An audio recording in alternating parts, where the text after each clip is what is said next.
Alright. So...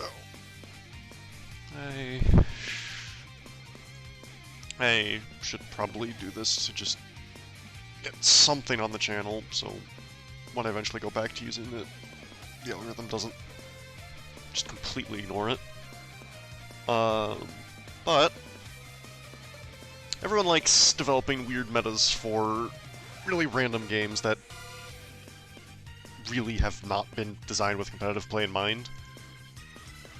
So let's take a crack at it. Stands worth mentioning that tier lists are incredibly subjective, and it's not exactly like this game is super well developed, so take everything I say with just a mountain of salt. But, you know, I've been having this game out for like a solid 2 years, on and off. I've been getting a lot of matches in with friends nearby, but, you know, it runs on Mugen, so it's not like I can really play with anyone too far away. Even with the people nearby, it's still a bit hard to gauge what is and isn't reactable. But nonetheless, there are definitely a few interesting things to talk about here. So let's just go ahead and start from the bottom and work way up to the top here. And starting us off is probably the weirdest character in the roster. The mad genius himself, Dr. Wily. So this character is just a unapologetic gimmick. He doesn't play by literally any of the rules of the game. He just flies around and throws projectiles at you. Turns the whole match into a bullet hell. If he manages to get away from you, he's actually got a ton of really good zoning tools and dishes out chip like it's candy. But the problem is, his round start options are kind of mediocre, and he has two very big weaknesses that he has to work around. Those being that the universal dodge roll in the game, in his case, is replaced with an assist call, which is a huge downgrade because the assists are a limited resource he has to manage between rounds. And it makes him prone to actually getting out-zoned by a handful of characters because he can't roll through their own projectiles. And the other big thing is he can't block. Literally just does not have the ability to guard anything. He has a pseudo-reversal with his teleport, but it is pretty reactable and doesn't have a hitbox. So once he gets touched with basically anything that has low recovery, he's just gonna get looped with unblockables, because jabs are unblockable for him. He does have a weird mechanic where he takes fixed hit stun from everything, which makes a few things unsafe on hit that normally wouldn't be. And if you hit him too many times in a row, he actually does gain some mercy invuln, which does let him potentially reversal out. But you can always just reset your combo, since he can't block, so it's not really something you have to work around unless you happen to be very reliant on multi-hit projectiles, which aren't particularly common in this game. So, easily the worst character in the game. That's a very likely way to start. It's a very weird way to start this out, but moving on to a slightly more orthodox character. We also have Gutsman here. Gutsman is just a garden variety bottom tier. He doesn't really do anything.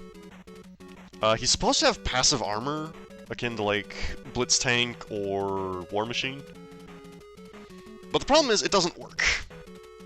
What actually happens is if you hit him during an attack, he just repeats the same animation without a hitbox. So it actually just forces him to lose every single trade. And this is a game riddled with infinites. This is absolutely a one-touch environment. so you can't really afford to take losses like that.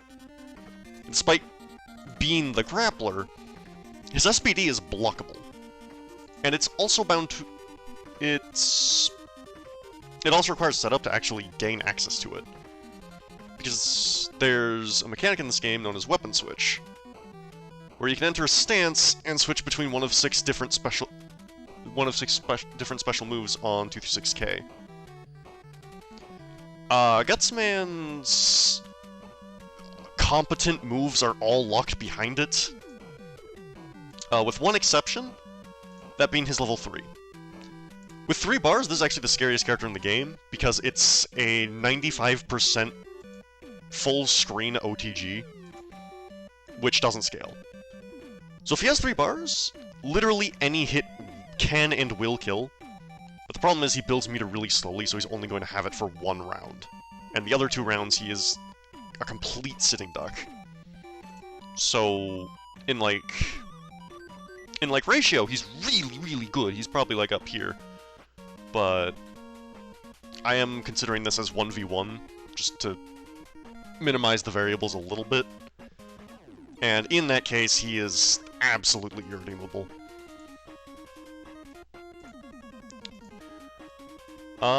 Next is Skullman. In the last patch, he was actually a pretty decent character, but a little gimmicky. The way Skull Barrier used to work is you would set it up, and it would basically be a soul satellite with a bunch of active hitboxes surrounding you. And this was really good because it helped his approaches, it made his dive kick scarier, it let him just run in with a hitbox, and it clashed with a lot of things that it probably shouldn't have. But now all it does is just delete projectiles that hit it, and that's not particularly valuable in this game because dodge rolls are unbelievably powerful. So he's just left with, like, one okay poke and a good air fireball. That's about it. He has no redeeming qualities outside of that. Because he does have a dive kick, but it has, like, a full second of recovery once it hits the ground. So the only thing you can really do with it is start a really cheesy, inconsistent infinite by hitting the opponent really high up. Because you can jump cancel infinitely on hits. He does make good use of that, but it's not a matter of execution to actually land his infinite. There are just a ton of variables with how the opponent's hurtbox shifts, whether or not they were crouching when they got hit, whether or not they're in the corner, where, like, even down to where the camera's panned. There's just too many variables. You cannot rely on that. And his damage output outside of that is awful, up to and including chip. And in a one-touch game, that's a crippling weakness to have, because you want to minimize how many interactions you're taking. His game plan is about forcing more interactions, but he doesn't actually have the tools to ensure those interactions end in his favor. So yeah, Crouch MK is good, Air Fireball's good, everything else is pretty bad, frankly. And then just above him is Needleman. Needleman has a similar issue with his damage and set play. For the longest time, we've kind of given him the benefit of the doubt just because, like, his only major flaw is that he has no damage or set play. But, like, I've spent, like, the last 2 weeks labbing this character almost religiously. He does not have anything. All his combos scale way too hard. IPS actually works for him. He's, like, the only character in the game that doesn't have a way to bypass the juggle system. His supers don't do much outside of his level 3. And, like, by the time you're relying on your level 3 to do 50% without a hit confirm, like, that's just not a good character. He does have a more cohesive game plan than Skull, which does make him a little bit better.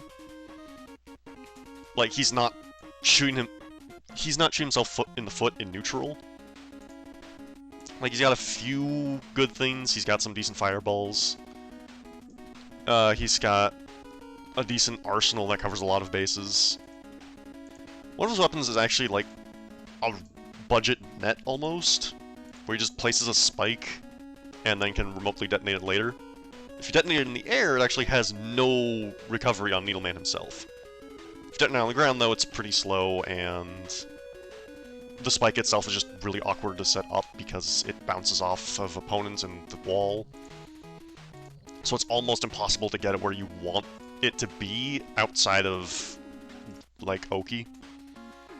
And it's not a very good Oki tool because of how strong push block is in this game. Because you can push block projectiles, and the opponent still gets knocked, like, all the way back. It is actually pretty insane. So if you don't have a decent way to deal with push block in this game, like, that's kind of a death sentence. Your offense is just gone. And on a character that does, like, maybe 20% on a good day, in a game that normally lets you kill off basically every hit, it's just bad. Next is Proto Man. Proto Man had a lot of promise this patch, because the thing is, he used to just have nothing going for him. He was, like, in the same situation Skullman is in now. But now he's got, like, a ton of really good corner carry routes. He's got actual mix-ups. His Fireball's just as good as it's ever been. The problem, though, is that although he is a really strong and well-rounded character, he can't block low on Wake Up. So what happens is, you just knock him down and he dies. He's basically running with 1 HP. So no matter how good his offense or neutral gets, if he just eats like a stray fireball that has the knockdown property, which is really common in this game, he's dead. It doesn't matter what character the opponent's playing, it doesn't matter where you got hit on the screen, you're just dead. You're going to get Oki looped. And it's pretty crippling. Right, and then after that is probably Toad. Of anyone that's... Toad is probably the most likely to become stronger over time, but as it stands, it's just way too hard to actually set up his projectiles. His damage is really weird because it's not very confirmable. He does have a lot of Touch of Death combos because he has what are known as unskill starters, where basically, if you start a combo with an unscale starter, it doesn't actually start the combo count, and in turn doesn't start damage scaling. It treats the next hit as a reset, and that extends to other unscale starters. So you can just have a completely unskilled combo if you keep using those moves. And almost all of his projectiles have this property. The problem is, they don't combo together very easily, and his damage outside of that is really low, while his Oki has a hard time catching characters that have strong recovery rolls. Like, in theory, there might be Oki loops with Lily Pad, because it is unblockable, but it doesn't give you very much advantage if you hit it early on in its animation, which makes it really difficult to play around. So just his inability to really do anything with straight hits, like even get a knockdown, it really hampers him. Because as far as neutrals is concerned, he doesn't have very good moves either. His pokes are all kind of mediocre. He doesn't really have a traditional fireball. His anti-airs are slow. Like, he just doesn't have a ton going for him. But it is something. It's more than any of those other characters can say, and he doesn't have the problem Proto Man has with his Wake Up. That said, still not a particularly effective game plan. Which is a shame, because he got the most exciting nerf of the patch, in that his anti-air mine no longer floats in a random direction. It's in a fixed spot, so you can use it for Oki. Which is huge, it's just he doesn't get Oki in the first place. He struggles way too much to find a knockdown. If he if someone found a way to get better knockdowns, like, he would probably be, like, up here-ish. Hold on, the music has stopped. I gotta fix that. Okay, we're back. Hope that doesn't break anything. But yeah. Moving on, next is the first newcomer of the patch, Magma Man. Honestly, doesn't have a ton going for him, either. He does have an instant air dash that actually leads to really good damage. In theory, he has a one-button infinite by looping IAD JHP into itself, but that is really hard to do because there's no way to buffer an air dash in this game. So you have to time that manually, and it's already a tight link. Like, it's not practical to try and kill with it. The most I've ever gotten is like 4 reps. I think if someone sat down and practiced the character, they could probably get like 5 reasonably consistently. And that's significant because that ups his damage to about 50%. And he still gets knockdown, which is really good for him. Because one of his weapons is, if he finds a weapon switch, he gains access to a barrier, which becomes unblockable during super freezes. And it's also an unscale starter, which means the super ends up doing full damage. And that's like 50% right then and there. So this character can very easily rob you. The problem, though, is he doesn't really have very good neutral. He's got, like, a decent disjoint on his first Rekka.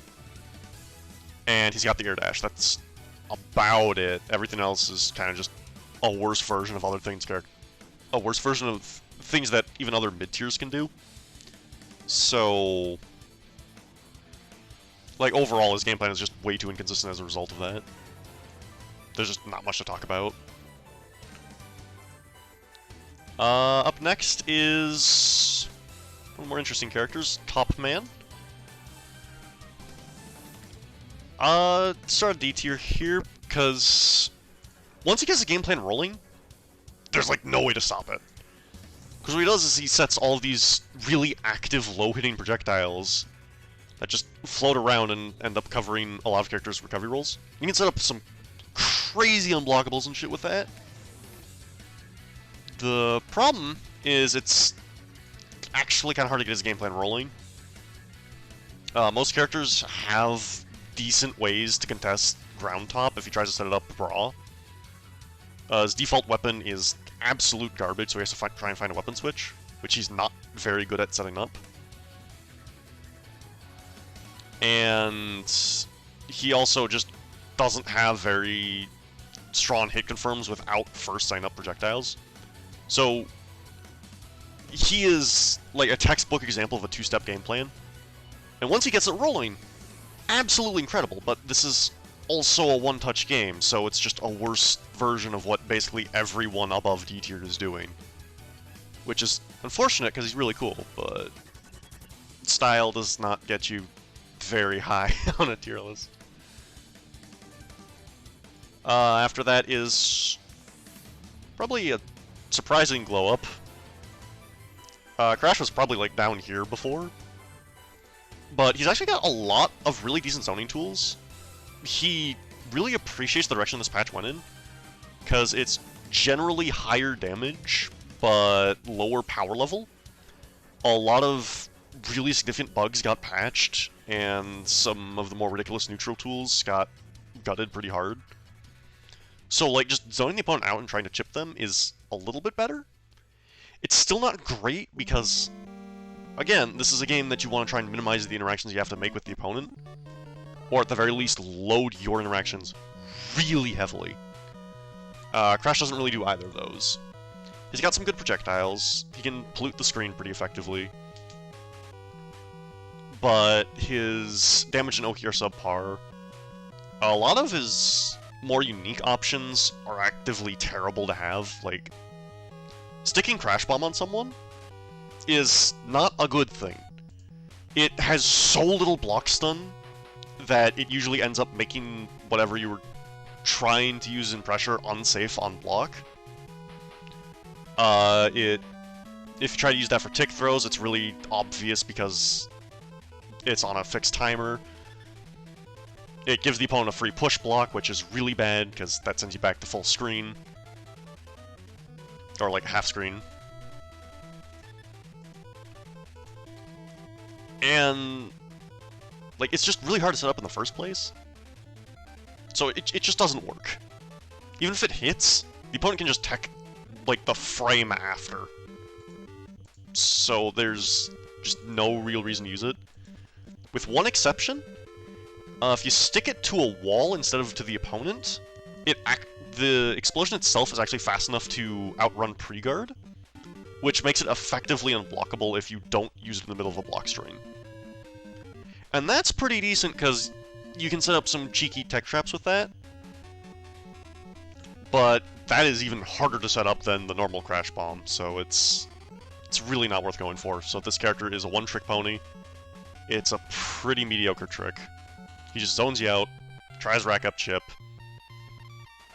Maybe he'll try and force a trade with the super or something to get a good starter, but like it's just not a great situation. Next is probably the first functional character in the roster, I'd say. Still probably roughly on the same tier, just because once these two get rolling, they're not that bad. But here's Iceman, and he is the most rounded character I have ever seen. Everything he does is exactly average. His Fireball is the most average Fireball in the game. His air-to-airs are some of the most average in the game. He has an infinite, but it takes forever to kill, so you're realistically not going to be using it unless you already have life lead. He has okay hit confirms, but they only come off jabs, which makes those average. His weapon set is pretty mediocre, so he can't really adapt to the matchup very well. His mobility is exactly average. His supers have average utility and start up about as quickly as most other reversals, so like, there's nothing he does exceptionally, but there's also literally nothing he's bad at. This is like the most average character ever, but this is a game that is blatantly unfair, so average does not cut it. So this is where he ends up. And just beyond him, running a slightly more specialized version of that game plan is Mega Man. Mega's kind of a weird case. He's got a lot of good fireballs, a few decent normals. His air-to-airs are pretty decent. So like, he's just a solid, rounded character.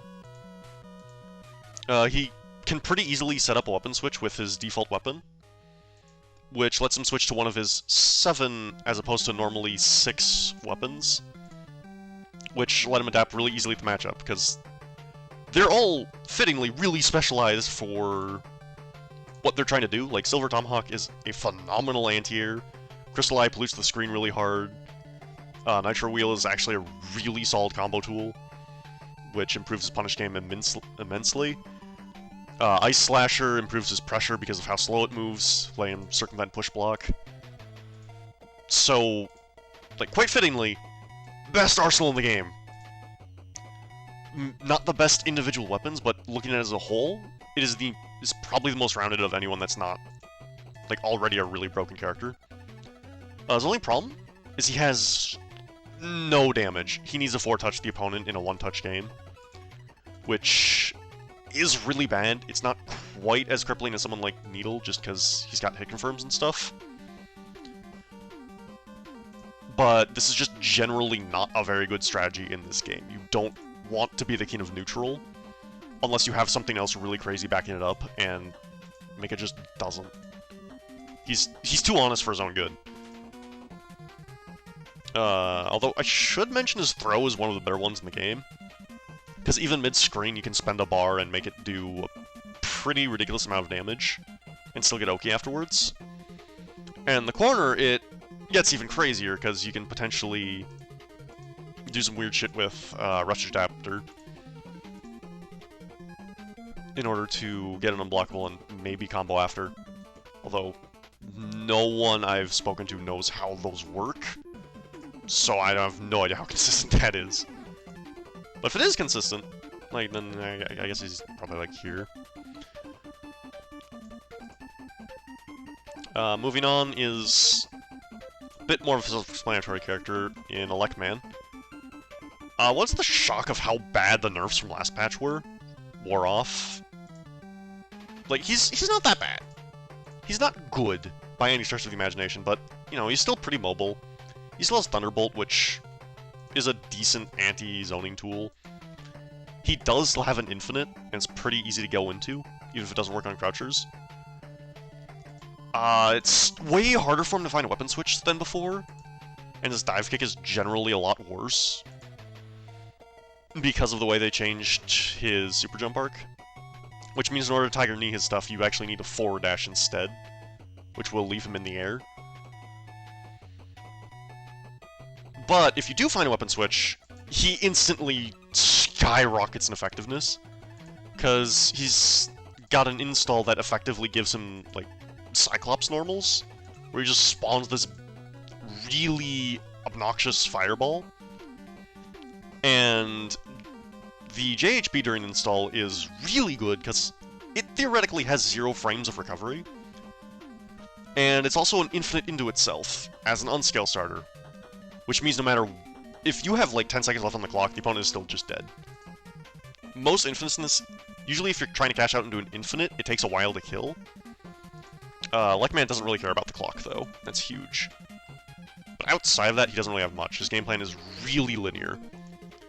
He's just trying to bait the opponent into whiffing something big so he can find a knockdown, get his weapon switch, and then start zoning out with Fireball and setting up even more burst options. But it's a wildly inconsistent game plan alongside really poor round start options. So overall, he usually just gets outclassed by the characters above him who do the same stuff for no setup, or just beat him out even when he does set up. Next would probably be Darkman. It's weird to talk about Darkman without talking about Burstman first, but... he's not a particularly mobile character. His normals kind of suck. His corner carry is pretty mediocre. His infinite is a little situational. He's the only charge character in the game, which limits his access to his fireball. His hit confirms suck, but he has one absolutely ridiculous quality going for him, and that's the bubble. His default weapon is essentially Thanos Bubble, but it travels way more slowly, and it's also air-okay. So what you do is you just find a chance to set up the bubble. Nothing can clash with it, so once it's in play, it's just there. And the opponent has to try and work around it. And this lets him actually approach pretty freely, since it doesn't get deleted on hit. And actually work around push block to a good extent, since the opponent is still locked down by the bubble that's sitting right behind him. And this makes his pressure deceptively really effective. Gives him a bunch of strike throw shenanigans that other characters could only dream of. But the problem is, that's all he has. Nothing else in his kit really works, except for arguably a few of his weapons. But since the bubble is a weapon, you don't ever want to switch. If Bubble is a special move, this character would be like 30 times better. At the very least, Bubble is his default weapon, so he doesn't have to find a weapon switch first.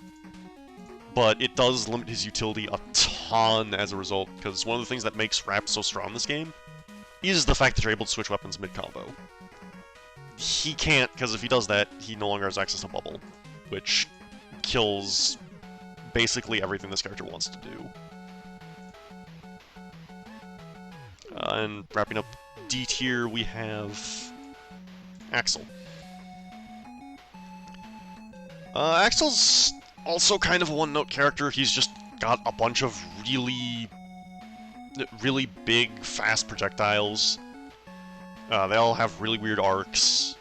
Like, his whole game plan is just to fill the screen with with a bunch of projectiles so that he can allow shenanigans to ensue. And he is by far the best at it of anyone in the game. But that's all he really has. His round start isn't great. His damage is awful unless he manages to find a freeze. But he does have something kind of crazy in that he can just go invisible. And that invisibility does not end until he hits the opponent, or until he gets hit by the opponent, or blocks. It does telegraph a few things, like, for example, his roll is actually visible. Thankfully, that would be really obnoxious to deal with. Almost all of his moves have particle effects on them, which reveal where he is. If he ever makes contact with the opponent, he actually pops back onto the screen for a few frames, so the opponent knows what they're getting hit by. So you can't just cook up dirty mix-ups that way. You have to actually knock down the opponent and then start setting up Oki. But, like, if you manage to equip Harpoon and then go invisible, it is very difficult for most of the cast to actually catch him again. Because you have to commit pretty hard to actually punish Harpoon, and you can't really react to it if he's invisible, because you don't know what he's doing until the Harpoon spawns, which, at that point, yeah, you're just gonna get hit by trying to contest it. But he's generally a fairly gimmicky character. Most of the better characters can just kind of run in at round start and blow him up, so it's... He's close to being a solid character. He just needs a little push, and he's suddenly really crazy. So keep an eye on him. His neutral is great, but that's all he has, and honest neutral is not what you want to be trying to run in this game. There are too many characters that just have really crazy movement or gigantic confirms from like half screen.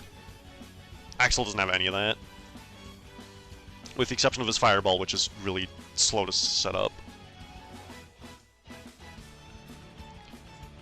And that's the end of the D tier, so moving on to C tier is probably Snake Man. Snake is also a pretty one-note character, but it's a game plan that actually works really well in this engine.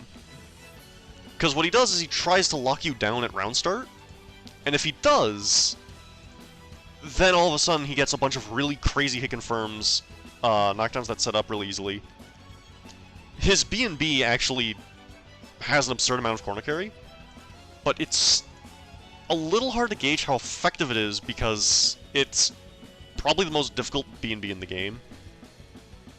It requires you to set up a 2-frame restand from, like, the moon. So you have 2 frames to buffer, like, 16 actions in order to force the opponent to restand, which will let you reset into another launcher. But if you can't do that, he kind of sucks. So it's hard to tell, because obviously in a game that's obscure, no one knows how to do that yet. But he's not so much the armchair top tier, because there are a lot of things that are definitely strong without that, and it's pretty easy to gauge just, oh, this character should be doing more damage in this situation. Like, for example, his default weapon is a really fast and active projectile. It's a great way to wall people out, and it causes a wall bounce. You can't combo off it, but it does give you plenty of time to set up a weapon switch, which includes his big snake assist, which just fills the screen with projectiles for like a solid 5 seconds.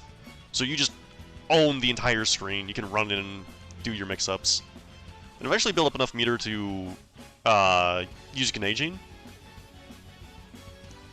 Which, yeah, It's skin agent, you know what it does. It's an install, it soups up all your normals. Gives you a bunch of cancel options that shouldn't exist. But the problem is, in this game, it takes a long time to build a bar. So you can't loop it, per se. Especially since it does shut down your meter build while it's active. If you already have the meter, you can start semi-infinites with it by just looping it back into itself. And those actually scale really well. So in theory, this character is really high damage off of really safe shenanigans. But otherwise, doesn't have too much outside of that.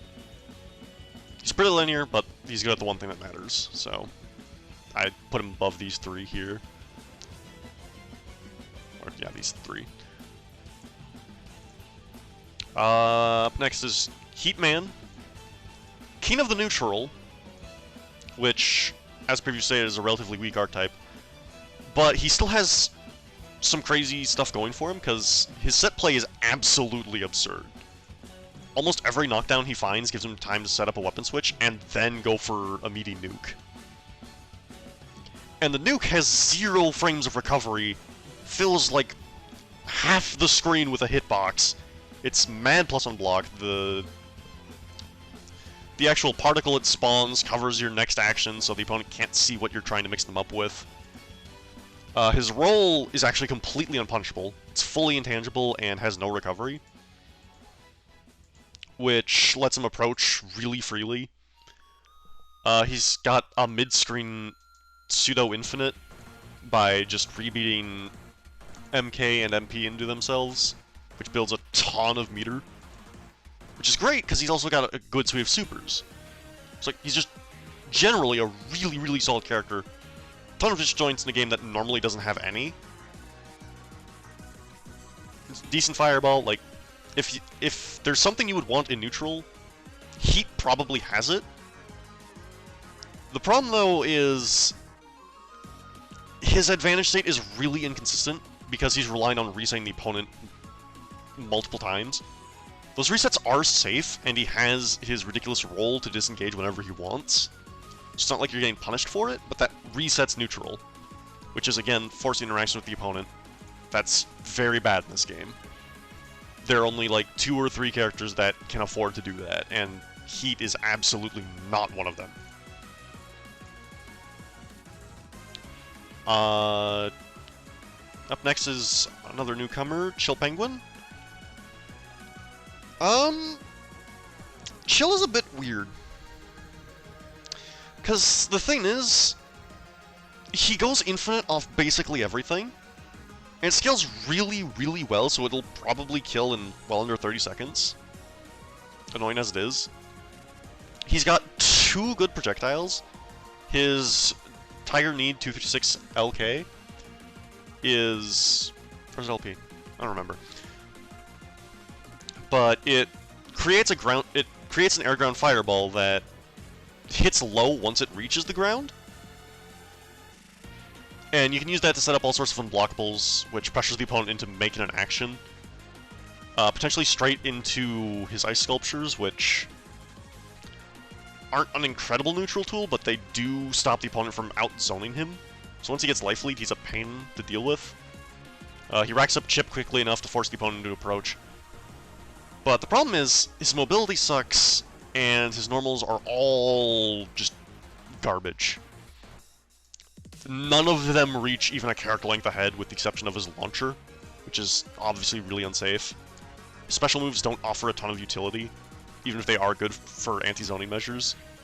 At the end of the day, he's a character with really high confirmability that just has a ton of babysitting tools at his side. So it forces the opponent to play a specific way. But if they do play that way, he kind of falls apart. The good news for him is that not a lot of characters can play that way, so he's technically a pretty good character. So the fact that this is not a weighted tier list is huge for him. If this was weighted, he'd probably be down here. But I'm actually looking at like, the entire cast, and he does beat almost all of these characters below him, with maybe the exception of Heat or Dark. But anyone above him, no, he can't touch him. And C tier is pretty short. Moving on to B tier, we have Roll. Also really weird without talking about a better character. She's basically Diet Cutman. She has a forward dash that leaves her in the air, and she has a ton of really fast air normals that chain to each other really well. So she's got a bunch of instant overhead shenanigans once she's in range, and those all leave her really safe. And she moves fast enough that she actually doesn't care about push block. If you push block her overheads, like, it's not a big deal. She can just set up projectiles, potentially run for another overhead. Maybe try and, like, empty dash low, empty dash throw, and she has multiple ways to go infinite. So her confirmed ability is not bad. Her set play is pretty good if she has the right weapons equipped. Her supers are kind of mediocre, which kind of sucks because she actually does need the iframes to make a character like this function. And compared to other rushdown characters, her round start options are not great. She pretty much either just has to hang back with her absolutely pathetic normals, or she has to dash in, which is fairly risky because her hitboxes are just tiny. And the fact that she is the smallest character in the game, but that actually doesn't cause any combos to drop on her, to my knowledge, because most of the time you're trying to hit the bottom of an opponent during juggles anyways, so she doesn't even have that going for her. She eats all the same sorts of shenanigans that other characters do. So yeah, pretty straightforward. It's pretty much do or die. And on that same note is Base, who's running a really similar game plan. He wants to get in and then just suffocate the opponent with instant overhead shenanigans and his unblockable setups. But he has two key differences to Roll. The first is that he has really good diagonal approach in his dive kick, which has a ton of hit stun and block stun, and because of the nature of a dive kick, it's kind of awkward to time a push block correctly to actually stop him from throwing you immediately after. Which, by the way, throws are unjumpable in this game, which makes that mix-up actually really strong. And then, that's a bit of a tangent. The other big difference he has to Roll is he actually has pretty decent grounded normals.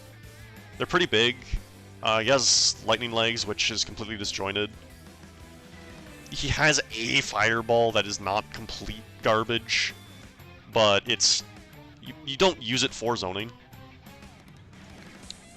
Trying to zone with Base looks intuitively pretty strong, but all of his projectiles are just 8 different flavors of awful, and his J236LP. That's actually a good projectile, but not for zoning. You actually want to find an opportunity to set that up and then run below it so the opponent can't jump out of your pressure.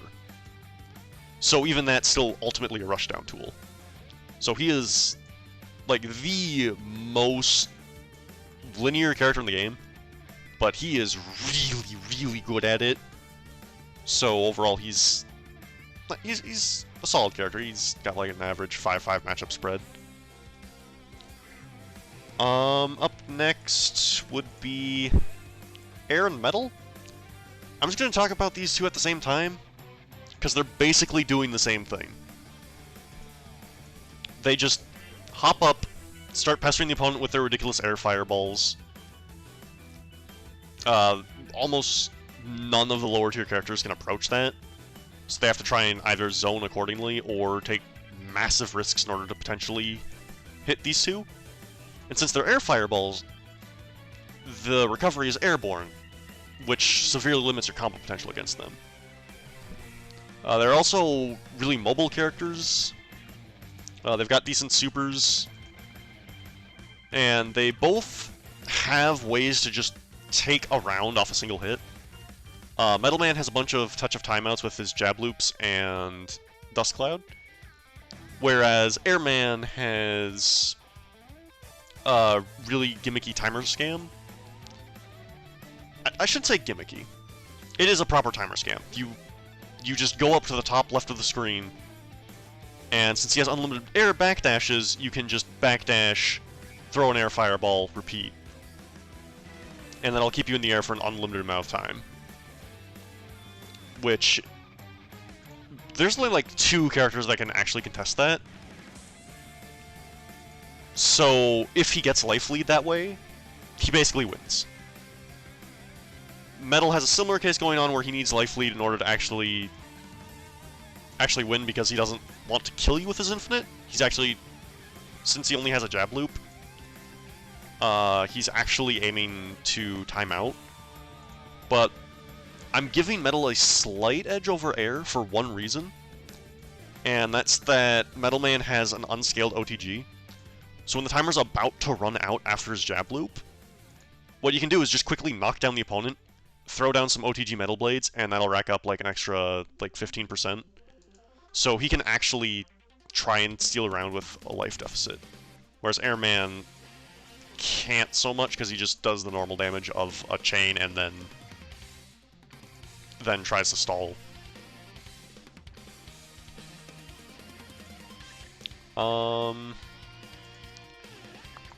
Up next is, in my opinion, Tengu. This is probably a bit of a hot take.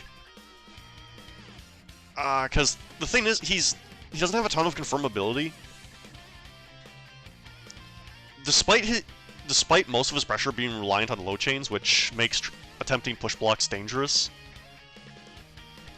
he doesn't have a ton of decent hit confirms, because he's pressing 2 buttons and then deciding whether or not he wants to continue, and everything after that is completely unsafe, which is a real pain for his pressure.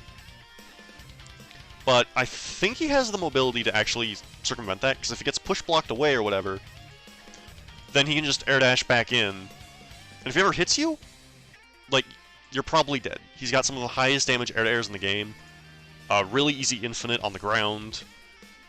He literally just mashes crouch at MP. He's got some decent projectiles, although none of the good ones are air-okay, which is ironic. But while he's on the ground, he can zone you out pretty hard. His air mobility is unrivaled by anyone down here. And like, high damage is very good. He likes to end things in 1, maybe 2 interactions, and that's really good in this game because there are too many characters that have ridiculously loaded options once they get into their ideal range, and those usually just flat out kill you. But you cannot afford to make mistakes in this game. Like, not even necessarily mistakes, just guessing wrong, and Tengu doesn't have to risk that for very long. And moving on to A tier. Doesn't fucking exist. I need to make something very clear right now. I think these characters above are very fun, but it cannot be understated how ridiculous they are in the context of the rest of the cast. If you pick anyone I just mentioned, you are shooting yourself in the foot. You are putting yourself in an active disadvantage. It is... I'm about to say some absolutely absurd stuff about these 2 up here. These 2 tiers up here. None of this is hyperbole. This is not salt. This is not an exaggeration. This is just how those characters work. And aptly, there's a very good example of what I mean. Because these characters... this last patch established the rules, as opposed to the last patch, which was just... as opposed to the patch before this, which was just the Wild West. This patch established rules, these guys don't follow them. And see what I mean? Starting us off with Woodman. Woodman is, at first glance, is a pretty bog-standard grappler. He's got, like, Rocket Raccoon's log swing thing. It covers a ton of space. It's hard for characters that lack good diagonal approaches to contest it in the air. But the crazy thing is, his command grab isn't actually a grab. It's a 2-frame unblockable. He has a 2-frame Abare normal that reaches well over a character length ahead of him and starts a very free infinite. His stand HP has a slight disjoint in a game that normally doesn't have many. And it also has 0-frame recovery for some reason. But that's not even the crazy bit. There are two really crazy things about Woodman that just push him over the top. And that's, first of all, his rolls are the fastest in the game. They're at 18 frames. The universal rolls in this game are invincible for 20 frames. The rolls aren't plus on whiff, unfortunately. Or I guess, fortunately, depending on how you look at it. But, like, his rolls are so fast, the invincibility has to end early for him. And then the other crazy thing is his backdash. His backdash is literally broken, because what you do is you whiff either Bear Trap or Command Grab, and that installs unique properties on your backdash. Most notably is Light Bear Trap or Medium Command Grab, which cause you to roll forwards fully invincibly at full screen.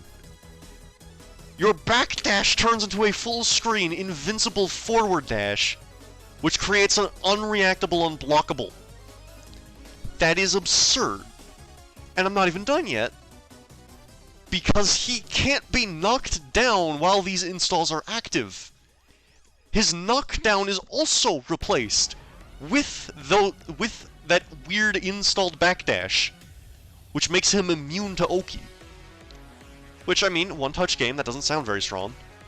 But you gotta remember, there are a bunch of really strong sweeps in this game, a lot of fireballs that have knockdown properties, all that, it just doesn't work on Woodman. Like, if you're playing, say, Mega Man, you throw a charge shot out, it hits Woodman while he has M Command Grab install. Like, Mega Man is getting punished. He's literally going to die because he hit the opponent with a fireball. This character cannot be zoned out. His actual mix-ups are insane. And his damage and confirmability are off the charts. But unlike a lot of the other characters above him, he actually does have to confirm, or not confirm, but commit to what he wants to do. Because the thing is, he's always vulnerable for at least 2 frames before doing anything. Which is also completely grounded. So it makes it pretty easy to just sit back. If you have strong hit confirms, you can just sit back and try to meaty him after his invincible nonsense. And he also has a few dead zones in neutral, where he just can't threaten anything of note, and force him to rely on either his headbutt or log swing, which are decent moves, but they're not particularly broken, which does leave him at, like, the bottom of S tier. Okay. So, establishing that bias is fairly minimal at this point, we have Cutman. Cutman is a bit of a weird case, because the thing is, by default, everyone has a 4-6 matchup against him. Because at round start, you are just in a mix-up. He has roll and Electman's sort of forward dash, where he's left in the air and completely actionable. But the difference is, his JLP actually hits from round start immediately if you do this. Which, when you count the dash start, when you count the if you're being generous here, and count the possibility that, like, okay, maybe he's hitting the later frames of his jump-in, right? That's still like a 5 or 6 frame instant overhead at round start. And it's completely airborne, so even if you do stuff it, he doesn't die for it. He's usually not even put in disadvantage for it in most matchups. Like, in order to counteract this, you need to have, like, a safe, invincible option to throw out at round start that also does high damage. And there are options like that in the game. There are some really good supers that actually do kind of put a damper on Cutman in later rounds, which is a problem, but that's why Roll is down here, but Cutman is up here. Because the thing is, Cutman has good neutral on top of that. It's not incredible, but it's passable, and this is coming off a character that starts the game by putting you into a high-low throw. Like, he's got Rolling Cutter, which hits overhead, and stays on the screen for a pretty long time, so you can set up unblock blows with that. It's not too hard for him to find a weapon switch. If he does that, he gets Key Hoop, which is completely unblockable, and arcs upward to anti-air the opponent, so it covers both horizontal and most slower vertical approaches. So, like, you can't IAD over Key Hoop. And then on top of that, he's actually got a few pretty solid disjoints, like his Stand MP, which is a pretty decent anti-air. He's got his Sweep, which is completely disjointed, reaches full screen. But then he's also got a Psycho Crusher, which is one of the fastest whiff punishes at half screen in the game, and it's just an infinite into itself. So if you make a mistake against this character, you die. If you play too passively against this character and let him set up Rolling Cutter, you die. If he finds a throw, you die. Like, everything this character just punishes you with death, and that's off a character that already has functional tools in neutral. And I cannot stress this enough, starts the round with a mix-up. By default, you are losing against Cutman.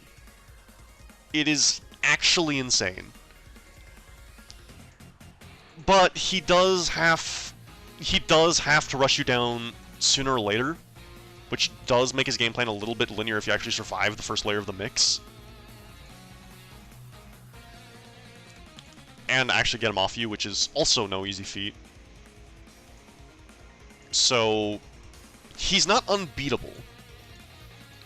But, like, your character choice is not super relevant against him. Because he is a single player game. Like, this is the sort of thing people joke about a Naigori Yuki playing like. It is actually absurd. Alright, moving on to the opposite end of the spectrum, we have Enker. Now, I know I've said multiple times that you don't want to force many interactions with your opponent, and there's only like 2 or 3 characters that can really afford to do that. Enker is one of these characters. Because, like, it needs to be prefaced that there aren't many disjoints in this game. Everything Enker does is completely disjointed. He has really strong chain options from like a character length and a half away, which gives him really strong round start.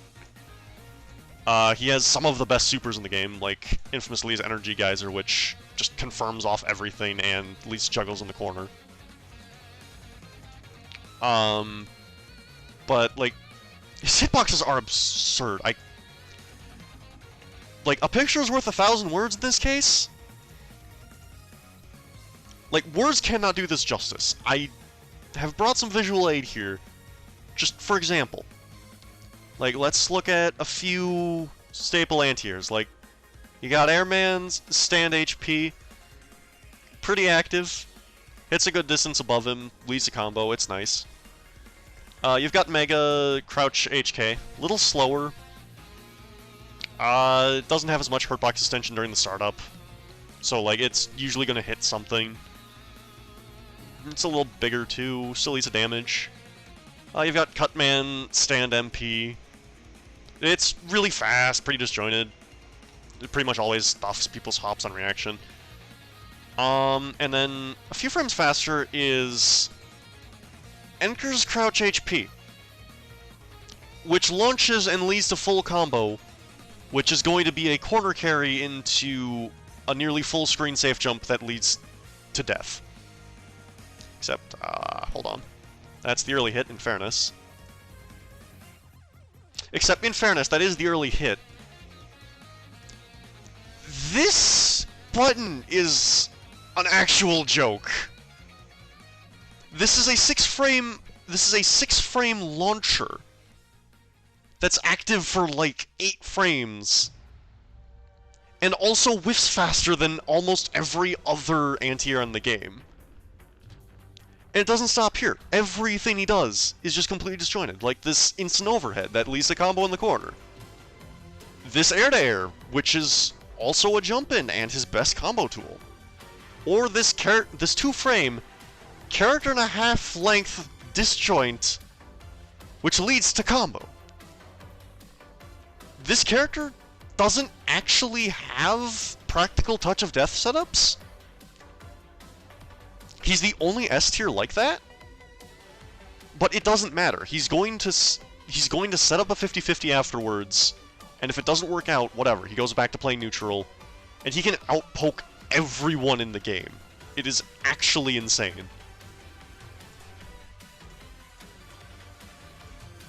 Let me just clear the screen a little bit here.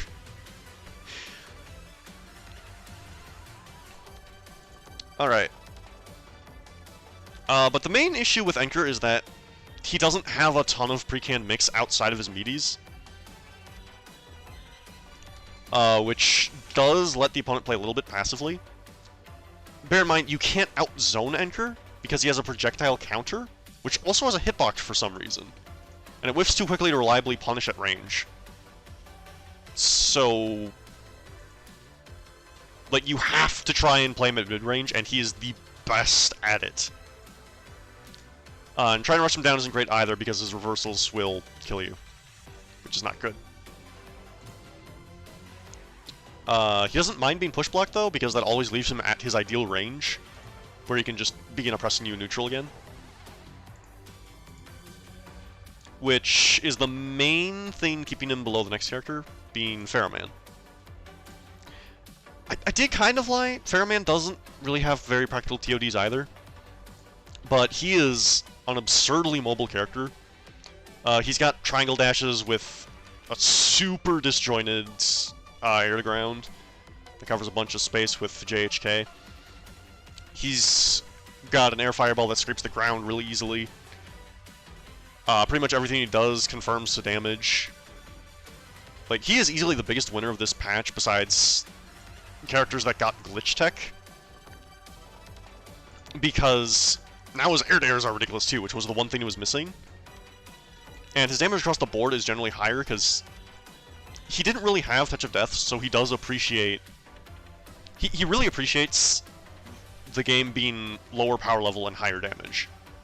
Because he needed damage, and since he's, like, the resident gorilla alongside Enker, like, now he's able to just run his game plan way more freely than he used to. So he's getting free approaches, he's zoning out the majority of the cast with his projectiles. It's not hard for him to find a weapon switch, and he has a decent arsenal. Including but not limiting to a command grab that drains your meter, big cloud of poison that covers a massive portion of the screen, making it difficult for the opponent to play neutral. He's also got, like, an anti-air trap thing that just prevents the opponent from jumping and also improves his damage immensely. So yeah, he can run the clock, he can make you he can rush you down. He's got decent round start. Like, overall, just a really solid character. He's probably the one character up here that isn't directly breaking the rules. Because he is still playing the same game as everyone else, he's just, like, the best at it. He only has, like, one notable disjoint, which is average. It's just the fact that it's moving that makes it so crazy. He's got a really good air dash in a game where not everyone gets an air dash. He doesn't care much about push block, he's got really solid defensive tools in the first place. Like, just generally really good at everything. And it just so happens that this patch put him into critical mass where he's actually a problem. After that is top 4. We have Fireman. So Fireman is... Fireman is like a gambler's dream, essentially. Almost everything he does carries a very significant amount of risk behind it, unless you manage to find a setup.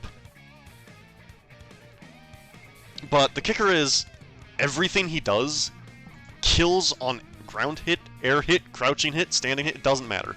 Because what he does is he just chains until he has a hit confirm, and his heavies are safe on block, so he's allowed to do this. And then any stray hit, he just converts into Firestorm. Which, due to a bug, a human player cannot tech Firestorm. A CPU can? Humans cannot, and that gives him an absolutely insane infinite from anywhere on the screen, off basically any hit. Because it's a full screen, 15 frame projectile. It's basically Gonit's Tornado if it actually did damage. And that is unbelievably strong, even though it's wildly unsafe on block. Outside of that, it's just, you know, the usual crazy normals. He's got some decent grounded mobility. He doesn't possess any special air movement outside of his J236P, which knocks him really far back and lets him disengage from bad air-to-air situations. But one kind of understated thing about this character is that his weapon switch is abnormally fast. It's like, most characters have like a 20 or a 35 frame weapon switch. His is 20 frame, which makes it effectively unreactable. So if he's ever just at range, he's able to switch weapons, and his arsenal is absolutely incredible. His default weapon is an orthodox fireball. It's not a big deal. Good in some matchups, but normally you don't want it over your 1 frame unblockable, which also spawns a gigantic projectile that can lead to combo if you land later parts of the move. He's got a really, really active anti-air in Burner Wave. He's got a few traps. He's got a really crazy move known as Flame Wheel, which spawns a little fiery orb that just tries to float in front of him, but it can lag behind him. And that's a constantly active multi-hitting hitbox on a character that has a unpunishable role. So what you can do is you can just set up the Flame Wheel, which isn't particularly difficult, and then just roll back and forth through the opponent, and it's just a rapid fire chain of ambiguous left rights.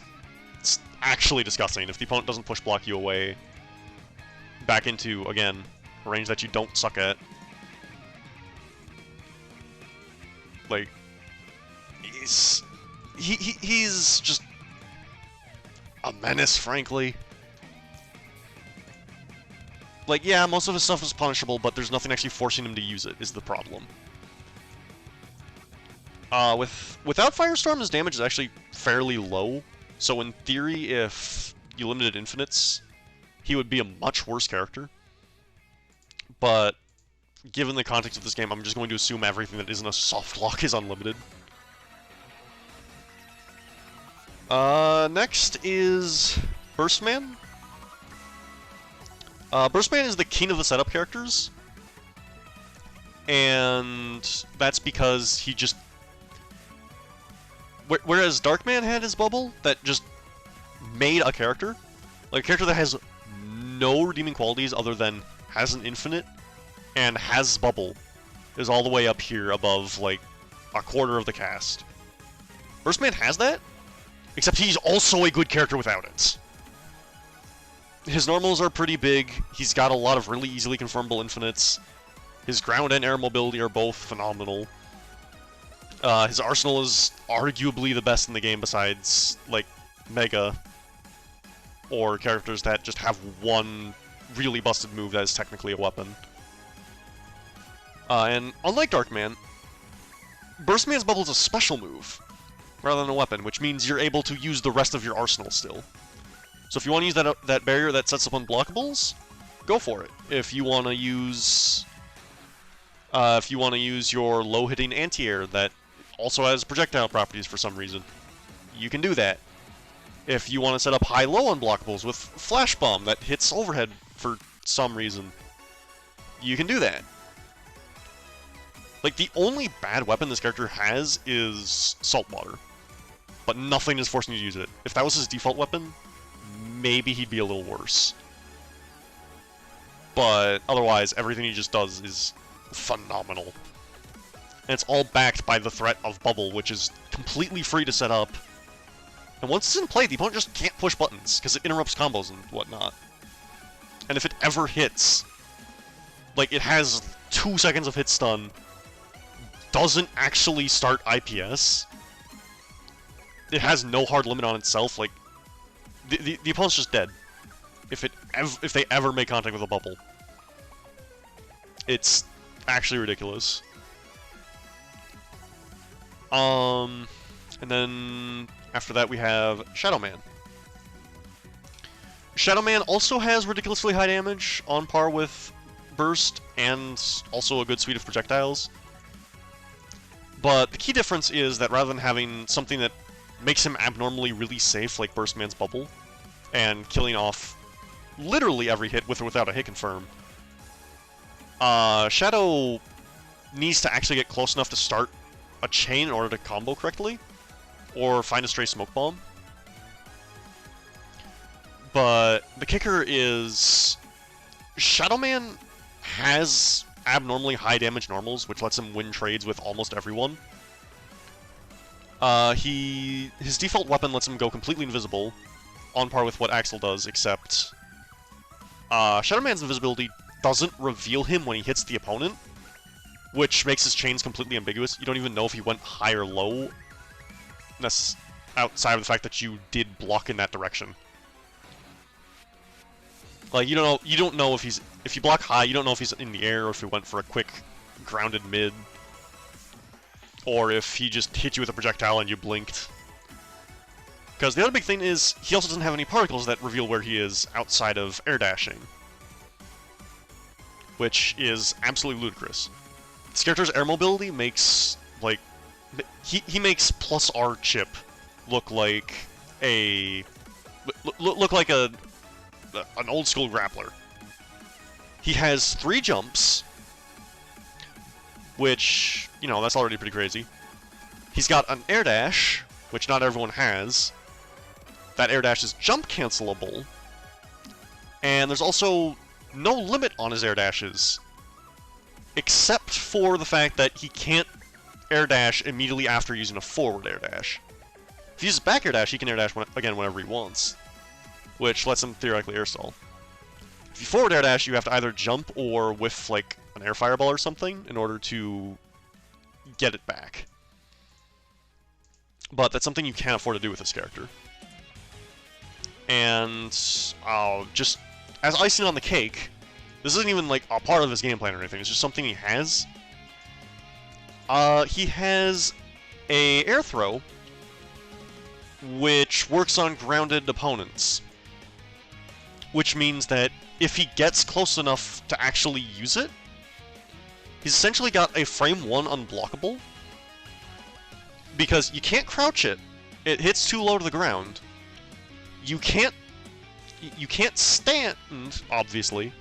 You can't jump out of it, because it's an air throw. And also, pre-jump frames aren't throw immune.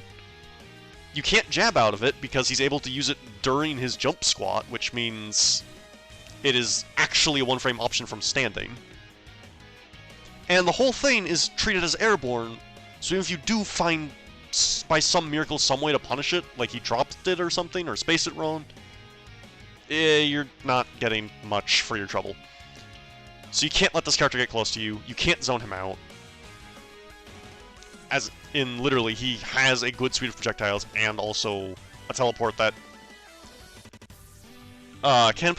can set up ambiguous cross-ups or ambiguous unreactable cross-ups, I should mention.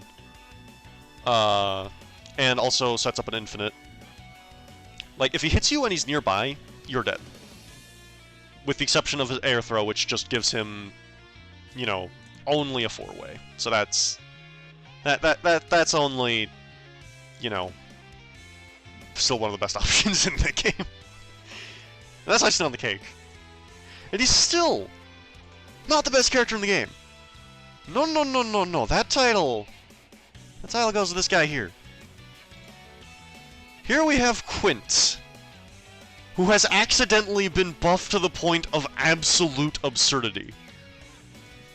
Because one of the changes in this patch used to be that that most characters would either have a throw on HP or HK. Now everyone has a unique throw on each. And like Quint's new throw is not great, except there's one problem. He has a move called Astral Clone, which creates a puppet that mimics his every motion to the best of its abilities, and it can use the new throw. Except it doesn't work properly, which, long story short, means Quint can actually confirm a TOD off it.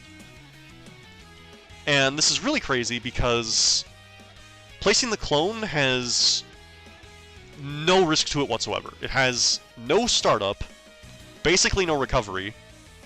It's only like 2 frames of recovery. And it causes a super freeze when you use it despite not costing meter, which gives you a chance to react to the opponent. And since the throw is frame 1, and throws are unjumpable in this game, your only option is to try and reversal out if you happen to be in range for clone throw, once the Super Flash comes out. And like, where do I start with this?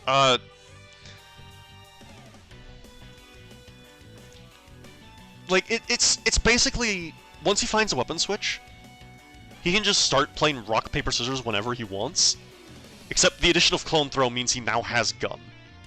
He just beats everything. If you were not already in the air, you either reversal or die, and most characters can't reversal at that range, because I mentioned earlier that Quint himself has 2 frames of recovery on Astral Clone. That's actually a good thing, because that means you can buffer something during the Super Flash, and only the clone does it. Meaning only the clone attempts a throw, and Quint is still fully actionable, which means you can just block. So unless you have a really crazy safe reversal like Burstman's Vortex Super, but you don't have an answer to the clone throw on the ground. And it's not all it can do. It can also anti-air you really well, because everything's basically disjointed from the clone.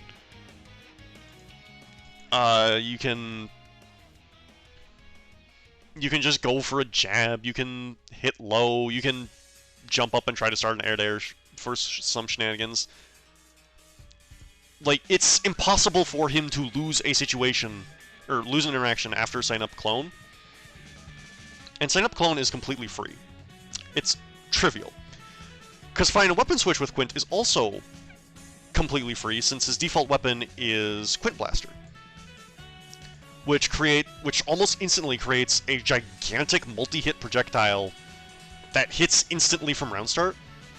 It's actually advantageous enough on block that he gets a weapon switch off it. And again, his winning condition is just finding a weapon switch. The clone throw is literally unbeatable in this patch.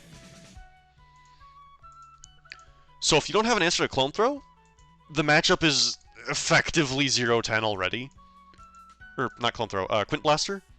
If you can't beat Round Start Quint Blaster, you basically have a 0-10 against Quint. There are a few characters who can, like Anchor can try and jab him out. Cutman's Instant Overhead is actually fast enough to still hit Quint before the projectile spawns. If you somehow manage to get around Quint Blaster and stop him from setting up a weapon switch, he still has Quint Blaster on deck, which is a really good move on its own. His normals are pretty mediocre, but they all set up infinites. He's got a bunch of summons that translate to him essentially having infinite combo potential, which is a cool gimmick, but not on a character that literally wins neutral for free. This character is completely unreasonable. Just dominates everyone down here. No one can touch him. Like, it is not hyperbole. Even without Clone Throw, he's still got a really good arsenal, because he's got Drill Bomb, which pressures the opponent really hard and sets up infinites that scale really well. So the opponent dies in like 7 seconds or something crazy like that. He's got Junk Buster, which can permanently allow you to steal the corner. Because if you place in the corner, the opponent is technically... It creates a wall that technically pushes the opponent away from the real corner, so you can cross them up. He's got Dive Missile, which just interrupts combos indefinitely while it's in play. Jewel Satellite is a passive reflector that also serves as sort of like Mega Man's Leaf Shield from Marvel vs. Capcom, where you just throw it out again and start a free combo after it's set up. His default weapon is phenomenal, just because of Quint Blaster alone. The other two kind of suck. You don't want to use Base Buster or Charge Shot, realistically. Like, honestly, this character is just absurd.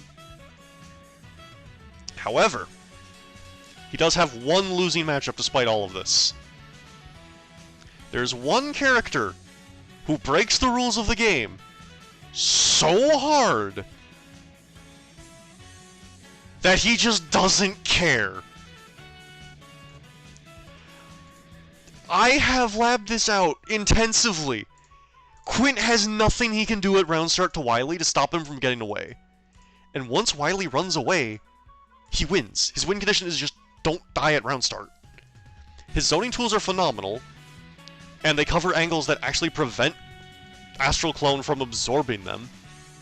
The few projectiles that the clone actually does make contact with in practice don't matter because they just pierce through the clone and hit Quint anyways. Quint doesn't have any way to reliably get up into the air to challenge Wily while he's flying around. The mines set up crazy set play for Quint. Quint doesn't have very good air-to-airs, which is really the main thing that kills Wily's viability. Like, ladies and gentlemen, I am confident in saying the worst character in this game has a 6-4 matchup with a potentially ban-worthy one. Here is the tier list. Have a good night.